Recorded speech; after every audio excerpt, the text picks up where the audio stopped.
তো হ্যালো ভাই ব্রাদার, তোমাদের কি অবস্থা? আজকে তোমাদের জন্য নিয়ে আসলাম 5 স্পেশালি ব্লগ। তো ব্লগের শুরুতেই আমি বসে আছি গাড়ির মধ্যে, তারপরে চলে যাচ্ছি টুকি টুকি পায়ে।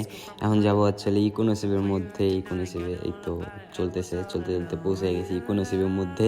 এখন যাবো ইকোনসিভের মধ্যে। মোবাইলটা নিয়ে একটু কুরকুর করতেছিলাম। সো দেখতে দেখতে ঢুকে পড়ছে ইকোনসিভের মধ্যে। তারপর দেখতেছিলাম আশেপাশে ভরপুর মাইয়া আছে। তারপরে একটু টমাটো দেখলাম। তারপরে মনে করেন কিছু চকলেট কিনলাম। চকলেট কেনার পরে চলে গেলাম আউটসাইড। চকলেট আপনি দেখবেনই, খাইতে পারবেন না আপনারা। তারপরে বাইরে গেছি, কোন ফাঁকে জানি না, বাইরে একটু পট টানতেছিলাম, পট মানে ভেপ টানতেছিলাম।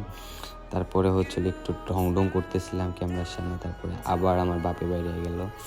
তো এটা কোম্পানির গাড়ি নিয়ে বাইরেছে। তারপরে তো কোম্পানির গাড়িটাতে বসলো, স্টার্ট দিল, তারপরে গাড়িটা একটু ব্যাগে নিল। তারপরে আমি গাড়ির মধ্যে ঢুকে গেলাম।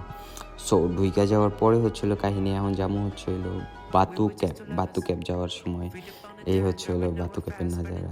আশেপাশের রাস্তাগুলো অনেক সুন্দর ছিল। তো আমি কিছু ক্লিপ নিছিলাম।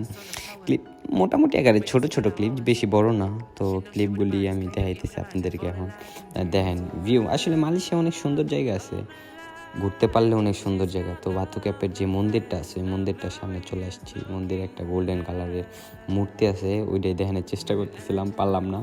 পরে দিয়ে একটু মেঘ করছিল, তো মেঘের ভিউ আনছি একটুখানি, যদিও কম হয়ে গেছে। তারপরে আমরা খাইতে চলে গেছিলাম। যদিও এটা KFC হালাল না, তো এখানে গেছিলাম। পরে দিয়ে দেখি রাইজ হয়ে গেছে। রাইতের বেলা মনে করেন একটু ভিডিও আনতেছিলাম জ্যামের কি অবস্থা এটা দেখানোর জন্য।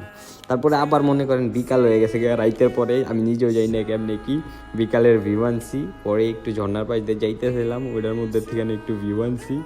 পরে আমার মোবাইলে দেখি হাই টেম্পারেচার হয়ে গেছে। পরে পানি দিয়ে ধুইলাম, পরে যে ঠিক হইছে।